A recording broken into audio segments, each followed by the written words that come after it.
If you're watching this, chances are through your years of historical lessons in school, television, and movies, you have been told repeatedly how African Americans and Jews share a similar story when it comes to struggle. And while both groups have experienced their own struggles, in this video, we are going to take a closer look at how both groups actually struggled during the early years of what would eventually become the United States of America.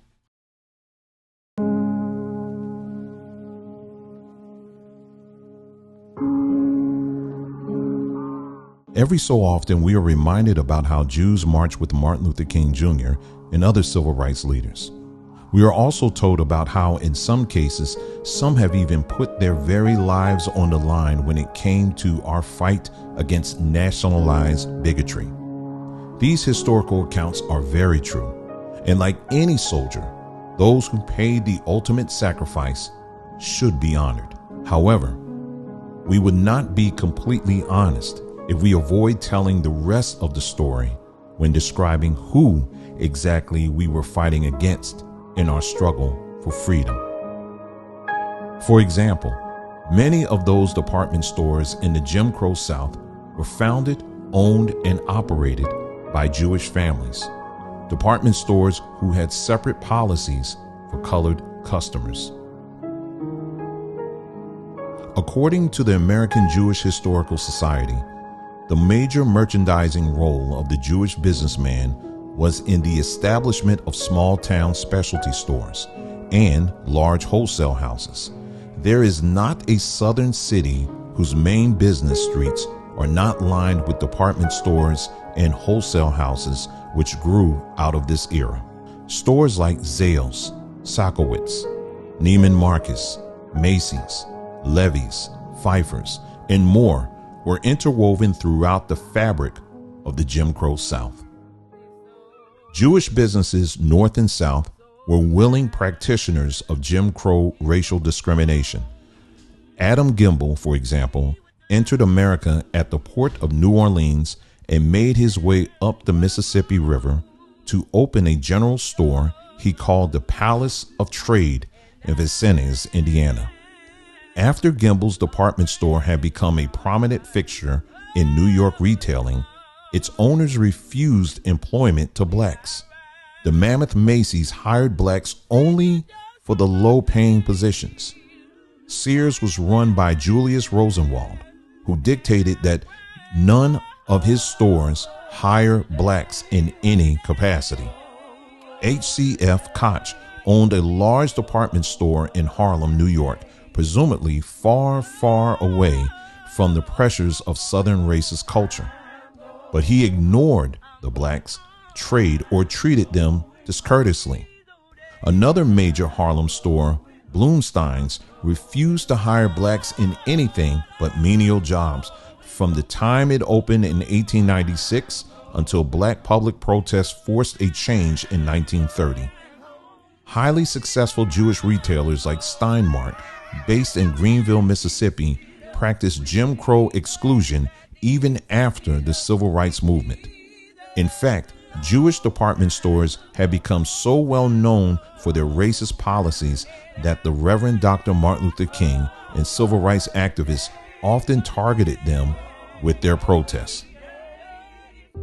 So far, you can clearly see that contrary to the claim that Jews played a minor role in black oppression, they actually were very instrumental in controlling our access to quality goods for our families, while using oppressive tactics to limit or cut off that access. To get an even greater understanding of just how much influence they had when it came to the Jim Crow economy, we must go back even further to take a look at the Confederate banking system. But first, let's take a look at this quote from the Jewish Encyclopedia. During the 17th century, the sugar industry was monopolized by the Jews, and with their expulsion from Brazil, it was transplanted to the West Indies, where in 1663, David Ricardo's invention of new sugar mills benefited the sugar trade in Barbados.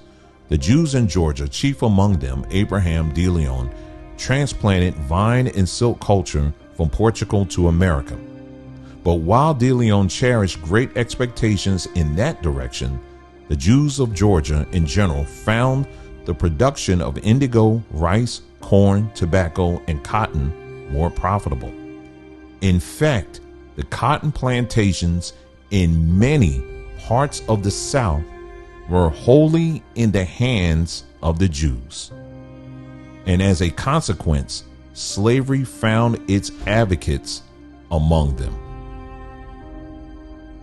So according to many of their own sources, it was them who controlled many, not all, of the cotton plantations throughout the South. They were so invested in the Confederate South that many of them fought to keep things exactly how they were in Southern culture. As the Southern states were making moves to permanently separate themselves from the Union, they realized that they needed their own banking system. Throughout the South, banks popped up serving the basic banking needs of its public. This also came with the printing of their own money, with each bank printing their own cash. To say this quickly became a network wrought with confusion would be an understatement. To add to the confusion, the Union would time to time flood the South with millions of counterfeit bills as a way to destabilize the Confederate economy. Jews also played a very significant role in both the banking systems of the North and the South. As you can see from both this map and list, Jews held very prominent roles in many of these Confederate-based banks. Banks who oftentimes either completely refused service to Southern blacks or gave us very subpar service. Banking historian Larry Schweikart wrote that a substantial number of Southern Jews engaged in banking, and their records show strong kinship bonds and interregional ties of ethnicity that add still other divisions to the banking class. A nation's currency will typically display images that best represent their hopes and foundational beliefs. For the Confederate South, it was no different. On their various paper bills, you will find depictions of Greek and Roman gods and goddesses, quotes, inspirational leaders, and of course, the engine of the Southern economy, depictions of slavery.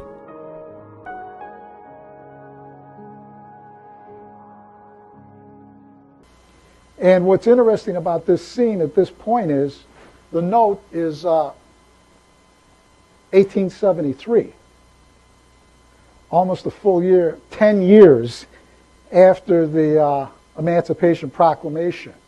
The institution of slavery was so accepted and ingrained in the Southern mindset that it was acceptable to portray this years after it had ceased to be. Could you imagine German currency printed in the 1850s with scenes from the Holocaust? Would that be acceptable to anyone? Judah P. Benjamin, a very prominent Jewish man who some historians have called the brains of the Confederacy, is also depicted on one of these Confederate bills. Contrary to what some want to think, in no way, shape, or form is the purpose of this video to stir up any negative actions towards any particular group. Instead, we wish only to carry on the spirit of a phrase that is often used by Jews themselves. Never forget. If we are to tell the truth about history, we must be willing to tell the whole truth and not feel in any way threatened by simply looking at the factual and historical record. The fact is, while many in the Jewish community participated and flourished in a system that was built on the exploitation of imported Africans as slaves, we toiled in their fields and was denied by them the same access they acquired and shaped for their own personal gain. Even today, while the descendants of African slaves still struggle with uneven treatment by most banks, Jews enjoy special treatment by some banks where interest charges are waived for religious reasons. As it was mentioned earlier, we can and should acknowledge all of those who put themselves on the line to push for the freedom of our people. But we must tell the entire story and learn from it. Never forget.